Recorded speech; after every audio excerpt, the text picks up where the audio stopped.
and welcome to another episode of the Sales Syndicate podcast. I think episode 37 I can see on my screen, which is getting quite scary now. The numbers are racking up, which is good. But yeah, thank you for joining for another episode. So today we're going to be talking about B2B buying journeys, how they've changed, the legacy journey compared to the modern journey, but also I think a look into the future, potential future of the B2B buying journey. And who better to talk about that with me than Rory. I'm not going to say anything else about Rory. I'll let him do the introduction. So over to you, Rory. Cheers, Jamie. Great to be here. Thanks for having me. I'm Rory, the co-founder and CEO of Trumpet. 18 months into the journey and working with a couple of thousand companies across the world to help close more deals quicker with one-link buyer journeys as the quick pitch.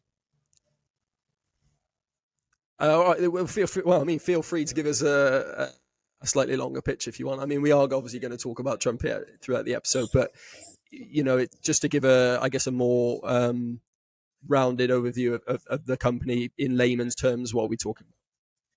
Yeah, I think it's always important to set the scene, start with the problem statement. Basically, buying software is not a very fun process. Most people aren't taught how to do it.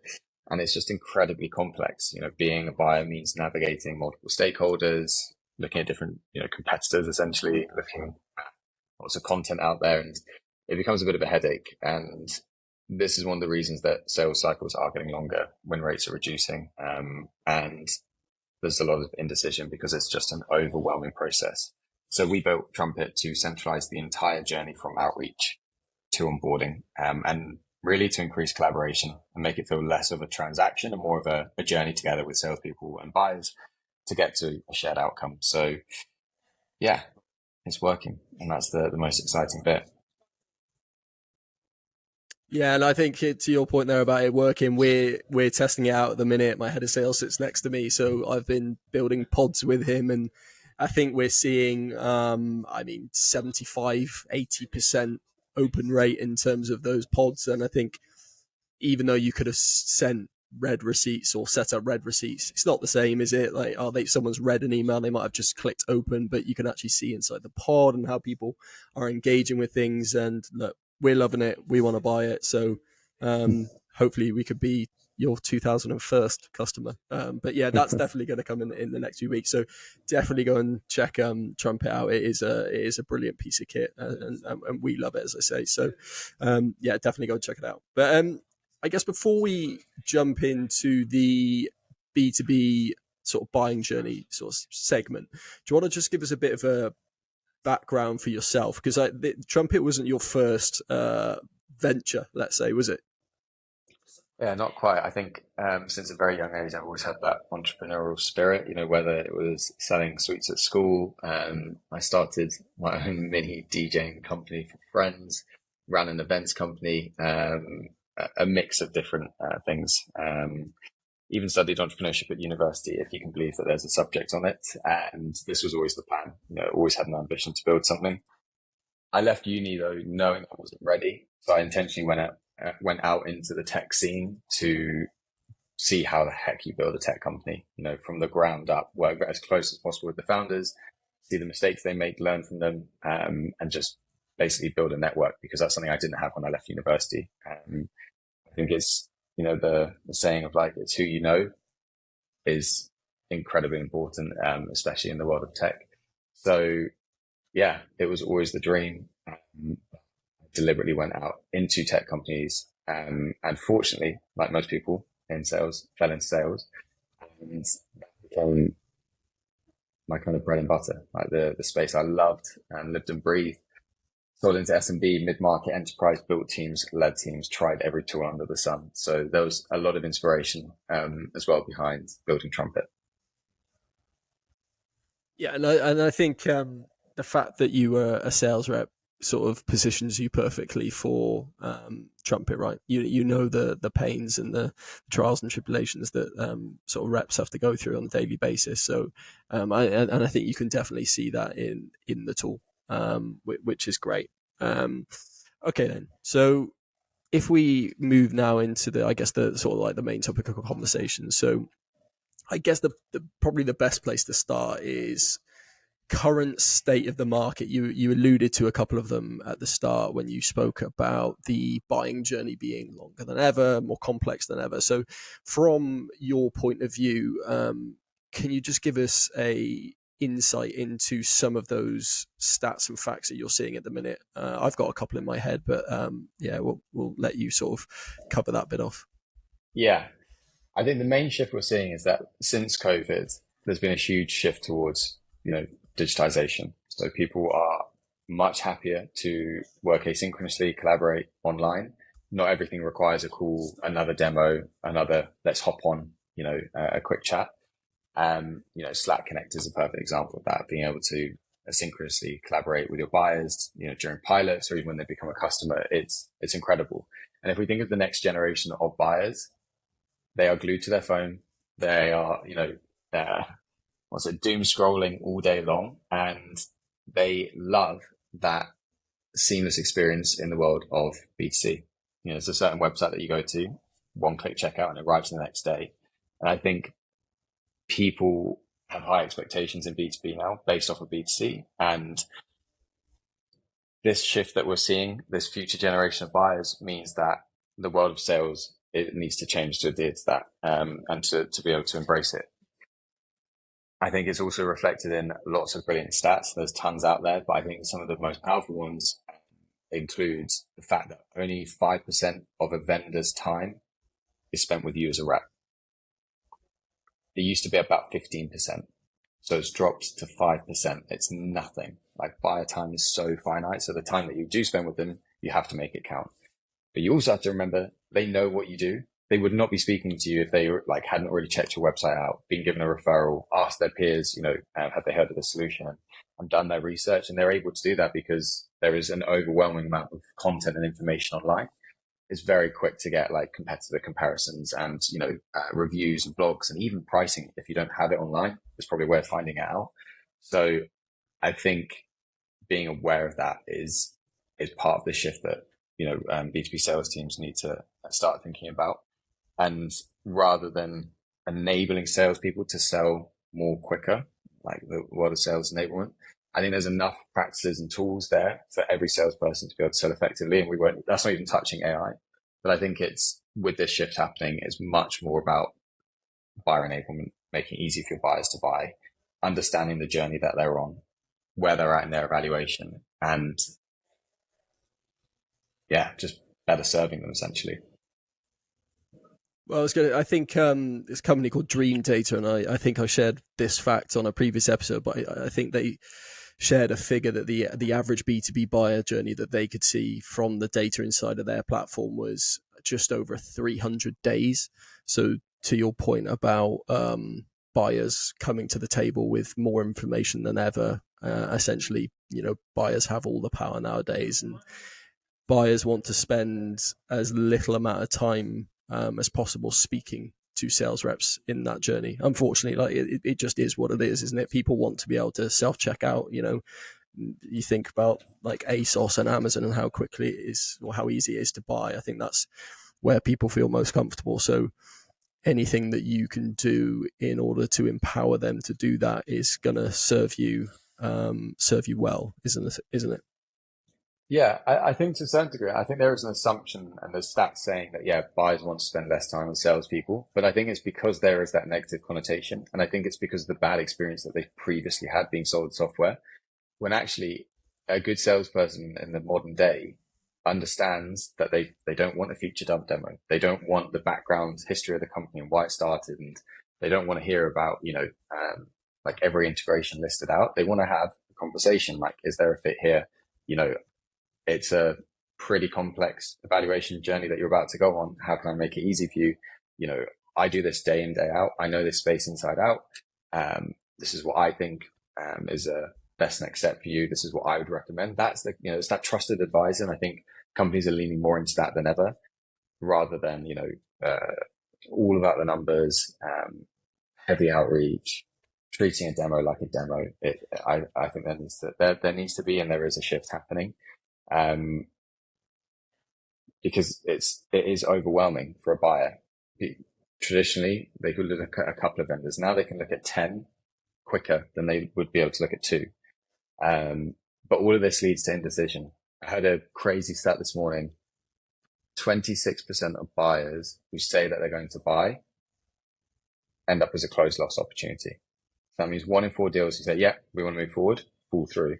And it's because of indecision. They're happy with the status quo, or there's fear of making a mistake in investment in the wrong tool, because there's so many to choose from. And I think this all then leans into not just buyer enablement, but something that I'm incredibly passionate about is this concept of sense-making sales, helping your buyer make sense of the journey ahead, the different solutions, the different steps. And again, that goes right back to being what I mentioned about most buyers aren't taught how to procure software.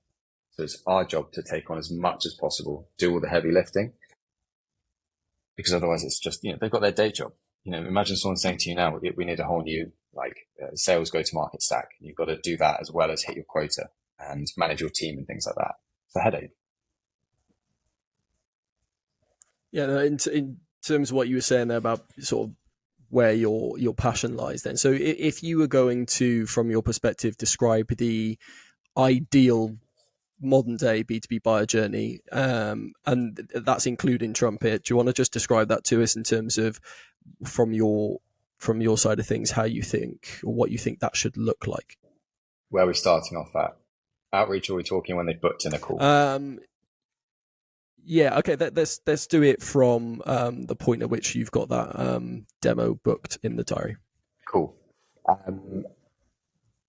Prep before the call. So we'd be sending them a pod or an email saying, looking forward to our call tomorrow, so that we can make the best use of our time.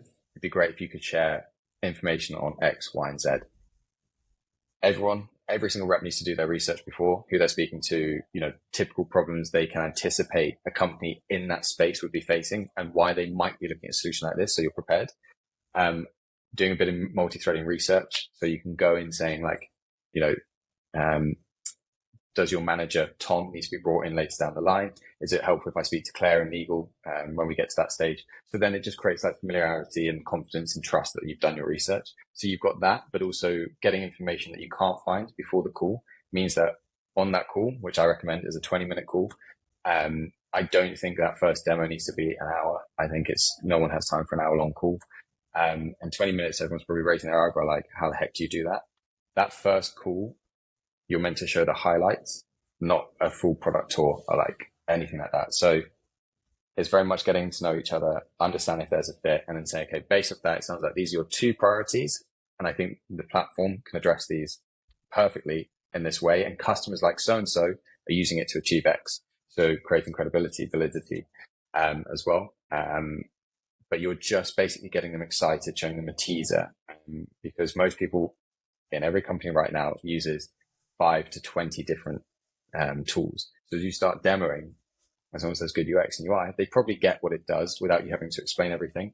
So I think just focusing on a couple of the most relevant bits that can address their key pain points and saying, I know we haven't done a full product tour. I appreciate you're super busy, so I don't want to take more of your time.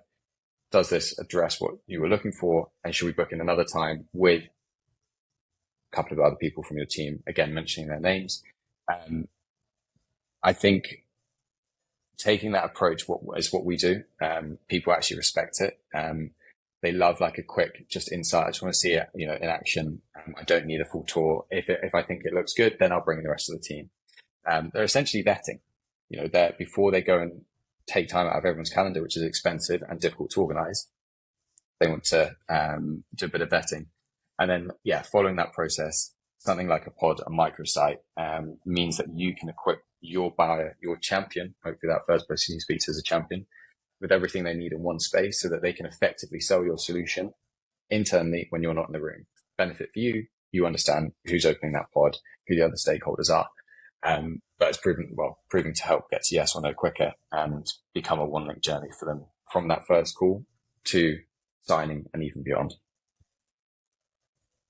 Now, we're talking about that microsite ideal journey. So if you're happy to, do you want to, I know you guys have got a demo pod on your website, but feel free to share your screen. It's the internet's slightly laggy for me, so I might not be able to see what's on your screen. But if you could share an example of a pod, I think that would be useful, because I think when we're talking about giving all this information and sort of empowering the buyer to go away and digest and be a champion internally. I think it would be good to actually show what we're talking about. Yeah, absolutely. A impromptu demo. Every salesperson's got to be ready for it. Cool. We're not scoring you. Don't worry. Yeah. Cool. Can you see this? Okay. The most asked question in the world. Can you see my screen? Sweet. I'm going to skip all the usual. This is what that button does and everything. I'm just going to show you the flow that a rep would go through. So they're going ahead and find a template, because templates do exactly what they say on the tin and they make life easy. Let's imagine that we're prospecting, I don't know, Revolut today. So I'm going to do Revolut, Trumpet. I'm doing a recap of our call for Jack. We put in a URL, we put in the company name, and we put in Jack's name. All of that is usually nice and auto-populated due to CRM integrations. But this is what we're helping to do, is create follow-ups much, much quicker and help help salespeople spend more time personalizing rather than, writing lengthy follow-ups and centralizing all that content. So they can create these in seconds, not hours, and it's then pretty much good to go. So you build one of these sites using widgets, they're all drag and drop. And there's everything from attachments, record videos, record voice notes, call follow-up notes, mutual action plans for next steps, logos, ROI, you get the gist. So everything in one space for your champion to easily share what you do. Also with a concept of pages to organize that buyer journey. So that's how it can become one link, because, we've all seen it. The like 40, 50, 60 email threads that happen to get a deal from that first call all the way to close. And there's so much that gets shared back and forth. And, you get a lot of emails saying, oh, can you resend this? Or can you share that again? So we're mitigating that happening, which is making for a much more standout experience as well. So yeah, that's a pod. Any questions? No, I think that's perfect, because I think that properly gets across the point of it being one centralized link. And like you said, you're hoping that someone who forwards on an email clicks a button where it says, do you want to include the attachment? And 9 times out of 10 they don't do it. And like you said, you get to email 60 in the thread, and then you're asking for documents to be sent again. And if there's a change to the document or an update to a particular document, then they're not going to see it. So by using the pod, you're just making it a one-click journey for them in terms of getting everything they need for that process. And there's chat inside there as well, isn't there? So you're kind of centralizing the small quick questions that would have potentially been a wasted email, and they can just be put into the pod as well. Yeah, absolutely. I mean, we call them pods. We've got customers that call them portals, workspaces, hubs, deal rooms. Like, it's a very versatile tool, and that's how it's able to, it's being used all the way from outreach to onboarding, but even beyond account management, renewals, partnerships. Because at the end of the day, it's a microsite builder for revenue teams. But yeah, we love seeing the kind of versatility in the use cases. And buyers just love it as the commenting, because of the use cases and being like, for example, workspace, it does facilitate that quick interaction. But where we're getting incredibly excited is around making the pods as interactive as possible. I think being able to share content easily, a PDF, for example, every company needs to do it. And there's enough tools out there that validate that requirement. But I'm also a big believer that buyers don't want to be dumped with like a few white papers and here's some case studies and here's the deck. And, it's just too much. No one has time to read it all. Especially, we've all seen like a 60, 70 slide deck. It's no time spent on any slide really, apart from pricing. Whereas what we're focusing on is creating an interactive buyer journey, because if it's interactive, we get unique data, and then we can say not only was the pod opened by who for how long, but we can tell you what did they actually do in the pod. And does that mean this deal is going to move forward based on all the data that we have elsewhere? So that's what we're working towards. It's incredibly exciting. It actually just leads to better conversations with buyers. You're not in the dark. You know what they're doing, and you know where to spend time on deals as well, all of which improves sales velocity. the big buzz term at the moment. Yeah, and I was going to say, like, by no means is this meant to be a product demo, but I think the whole point of showing it is to, shout about the value that it offers in that topic we were talking about in terms of the modern B2B buying journey. And I think you said something there. It's essentially you're creating almost like a micro community, and the multi-threaded approach. I think there's been a stat sort of floated about that you're 5 times more likely to close a deal if you multi-thread it. I don't know if you guys have got different facts, or you've got any facts on the multi-threaded side of things. No, I heard the same stat. I think it's something like 78% of opportunities have less than 2 contacts in the opportunity, like across like most CRMs, like painfully low. But yeah, every rep knows multi-threading. You can't not do it these days. It's immediate deal risk if you've got less than 2 contacts. But I think with multi-threading, then you start thinking about mutual action plans, mutual success plans, mutual close plans, whatever you want to call them. Well, I would recommend those, not calling them that with your customers. I think something like next steps, a bit more like buyer facing, rather than a mutual close plan. Sounds quite salesy. But once you've got multiple stakeholders, something like a mutual action plan becomes even more valuable, because it's creating accountability across every stakeholder, not just your champion, and overwhelming your champion with a long to-do list. It's giving visibility to all stakeholders of what's coming next, and telling them, look, we've all got a shared responsibility for things to move forward if you want this to happen. Giving you that indication of which stakeholders are actually going to progress the deal and able to get things done. So I think the two combined are the perfect duo at the moment, the real hot topic that we're seeing. Now, we've sort of spoken about that ideal journey, shared a visual of it. Give us some facts. So in implementing this modern strategy, centralizing everything with the microsite, whatever that looks like, whether it's Trumpet or not, what are some of the key facts? I've seen some on your LinkedIn that you've shared, but what are some of the key advantages in terms of results that you're seeing? Yeah, I think on the quantitative side, the key one is reducing sales cycles. Typically across SMB mid-market, it's up to 40%. I think the average is around just over 30%. As we move towards more enterprise, it's sort of 5 to 15%, both of which, incredibly meaningful reductions, especially in this current climate. The other side of it is actually increasing conversion rates. So, for example, Payfit, a large fintech that we work with, we doubled their conversion rate in 6 months and reduced their time to close by 20%. In this climate, those are 2 incredible numbers. And that wasn't just Trumpet alone. Obviously, it's their team doing a brilliant job and using the product to its full potential.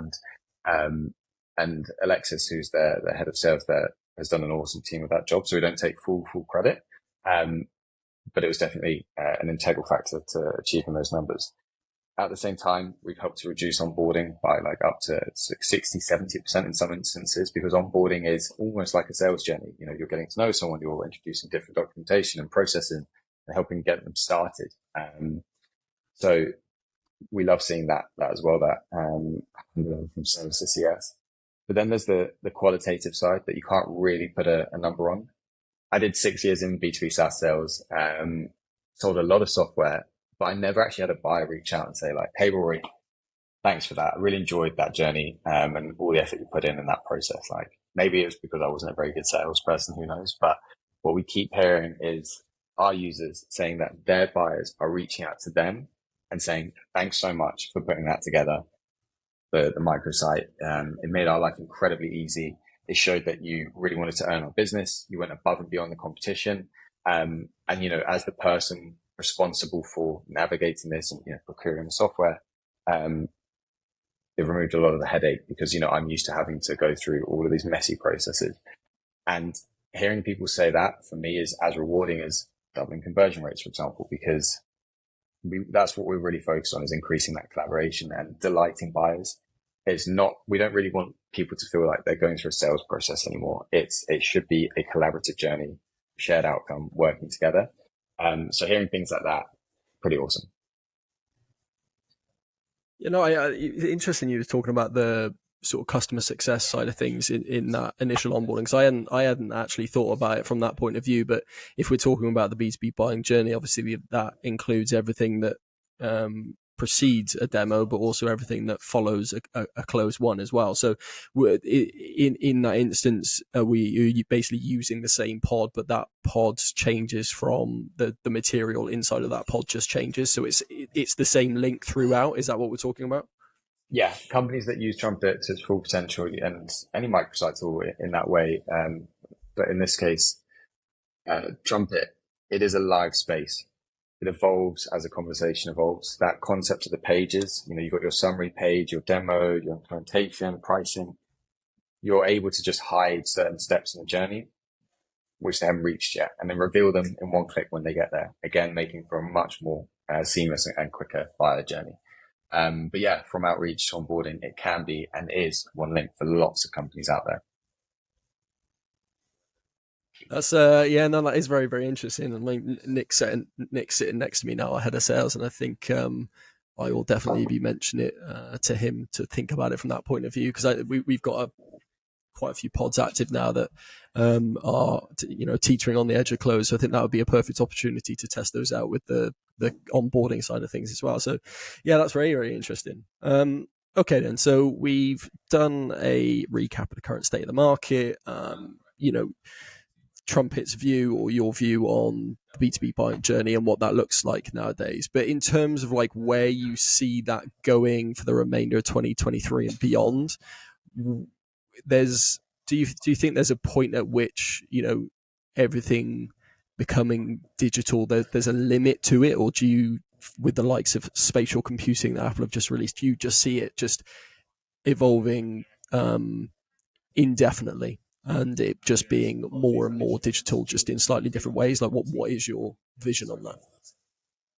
Probably no surprise, I agree with the latter. I think it's just going to become increasingly digital. Gartner, McKinsey, they all back it. I think 80% of buyer journeys are going to take place through a digital, going to take place digitally by 2025. That's only a couple of years away. And they're usually not wrong. I think it's how they're able to charge so much money for their reports. But I think it's the next generation of buyers. It's people becoming busier and busier, and just knowing that you can actually get way more done. Not everything requires like an hour-long call and an hour-long demo. And it's why so many companies are taking that shift as well to a PLG model, where you can self-serve, you can try before you buy, because they've got nothing to hide. They think if you gate everything, it means that people will just go and look elsewhere. No one likes to have to enter an email to get access or have to book a demo. Sometimes, I understand why companies do things like that, but I think increasingly we're seeing, with competition thriving, for every tool out there, there's probably 20, 30 different other solutions. It's difficult to operate in the same way that we did for the last 10, 20 years, and it's difficult to continue gating. I think with people wanting to work more asynchronously, they want to find information freely as well. So yeah, I don't really see it slowing down, to be honest. And I think we're working with lots of large organizations who are very, very aware of what's happening. And they are being incredibly proactive with focusing on the buyer journey and supporting this shift towards a more kind of asynchronous and digital piece, rather than being reactive. They're not waiting for it to happen. And, this is how we do things in sales. Like, we're not changing. They're like, no, we need to get on this now because we don't want to fall behind. And I think we're seeing lots of companies wake up to that as well. Yeah, no, it's weird because we're working on a PLG motion ourselves. I've seen some of the onboarding flows that they're building at the minute, and I think I think about all the tools that I use today and all the tools that I've gone to finance and said, can I have budget for this? I actually tried it out for a couple of months before I did that, either for free or just on my own personal debit card before I went to finance. And I think when I go to finance and say I've been using this 2 months and it's great, there's very little barrier in terms of, yeah, absolutely fine, we'll switch that over to the finance card now. I can see, you've been using it for 2 months and there's immense value there. So I think, to your point on that PLG side of things, and then if you've been using that tool for 2 months or 3 months or whatever it is, and then you get a call from sales to talk about a potential upsell or cross-sell, you're going to be far more open to that conversation than you would be if it was the first time you'd ever heard of that company. So I think, yeah, that's an interesting one. For us, we're working on that as well. So it's going to be exciting to see that. But, with I mentioned spatial computing there, can you see a vision for a Trumpet app for the Apple Vision Pro, where you will literally have a Trumpet ecosystem that you sit inside a 3D world? Is that something you're thinking about? I think we've got enough on our plate for now, especially with the AI, machine learning all being thrown around. I'm sure one day it'll be an exciting hackathon project. And yeah, if you and a buyer have both got a headset on and you can jump into your pod together, that'd be pretty cool. But yeah, I think immediate focus for us is less plugging into all of the chat GPTs of the world. I think that's very quick and easy and people get a bit of value out of it. I think for us, we're quite excited by taking this unique data set that we've built and turning it into actionable insights. We want to show people how to build awesome buyer journeys, how to get insight into that async journey and understand what deals are going to close, which ones need re-engagement, which are moving forward, which we're very close to as well. So yeah, not on the Apple radar yet. So in that example you gave there, are you talking about in terms of the data set? Obviously you've got tons of data to suggest the optimal engagement of a pod up to the point of close, and then you'll be able to predict when a pod is likely to close, that sort of stuff. Is that what you're talking about there? Yeah, absolutely. I think, we all love tools like Jiminy and Gong because they're able to say, based on all the data that we've got, Rory, Jamie, like, you're talking too fast, you haven't asked enough questions, or, based on deals that close, typically you need to be referencing pricing this many times. And it's like those actionable insights are proven to move the needle based on the data they've got, but also based on the closed won opportunities they're tracking.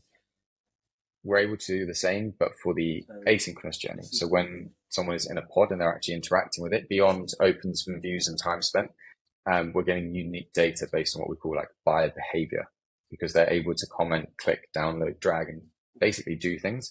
And depending what they're doing with what widgets, whether it's a mutual action plan, an ROI calculator, a video recorded, or anything else, we can basically feed in between the data that tools like forecasting tools present, because they're only able to forecast based on calls, emails, and meetings.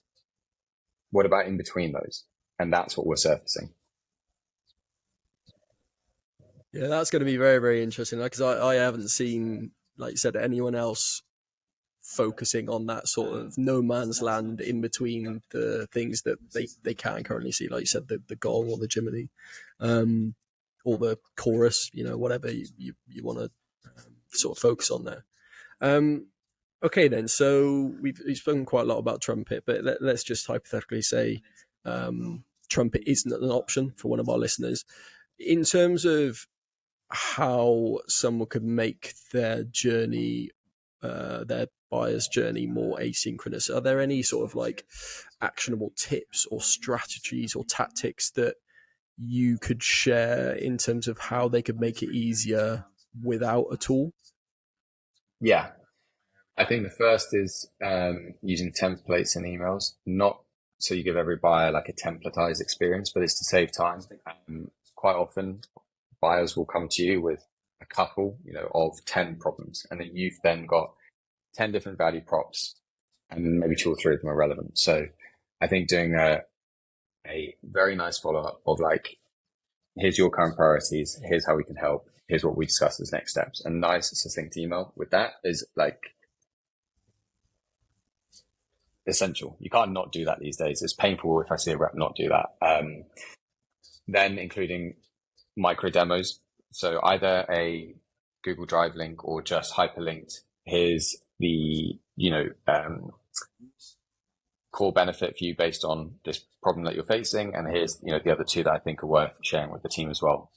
So micro demos rather than send the hour-long demo recording, break it up in snippets, or do the snippets and then going to accompany it with a kind of 5-minute summary, or even less, 3 minutes, because they're going to forward this to their team, and you thinking that someone's going to sit and watch an hour-long demo is just not going to happen.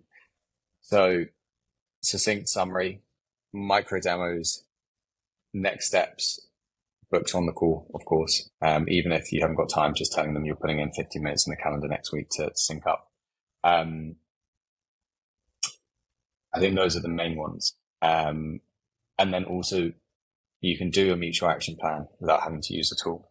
So just listing, okay, as a next step, I'm going to do X, Y. On your side, you need to do A, B, C.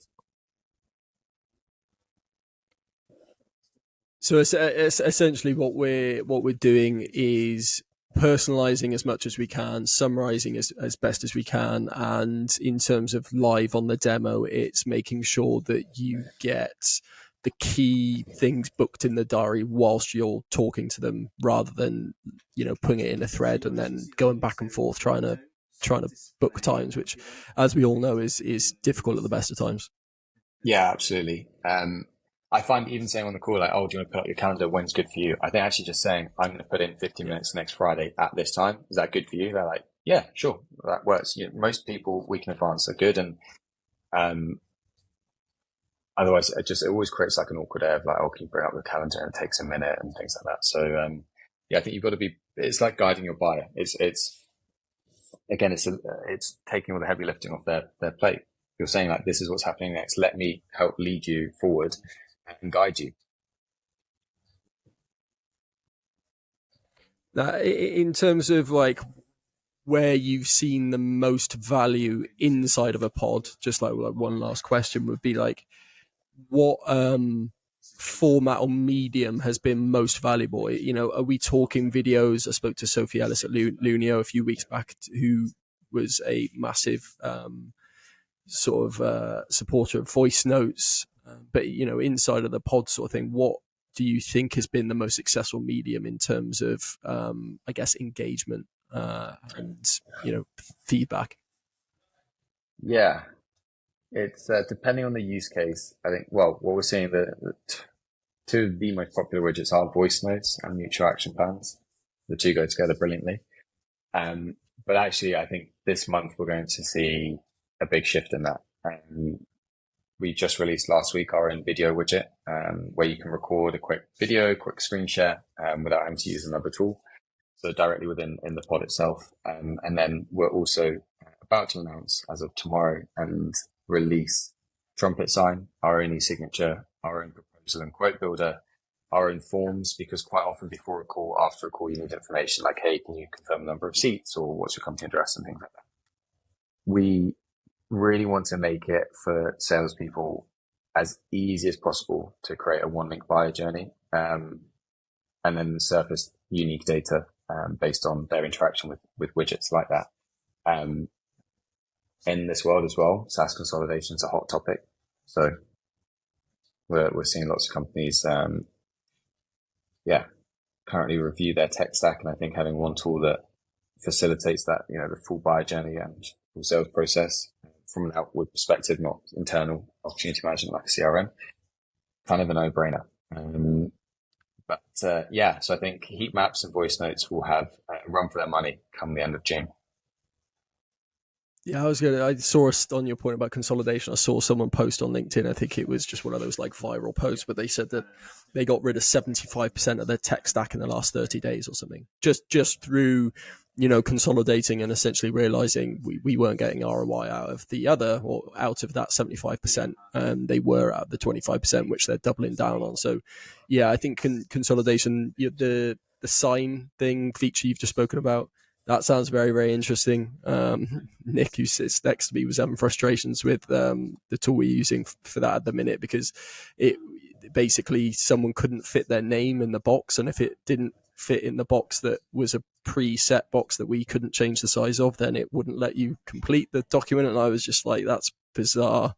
So that's extremely interesting. Yeah, I'll mention that to him after. But no, look, I appreciate you jumping on. It's been super interesting to learn more about Trumpet from your side of things. And, how you're seeing value from your customer base, and some of the feedback that you've shared as well. And I think for anyone who hasn't checked Trumpet out, obviously you've had a very, very quick demo and a bit of a run through there, but definitely go and check out the website.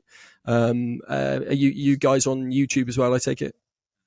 Yeah, everywhere: TikTok, YouTube, LinkedIn, Twitter, the whole social media stack.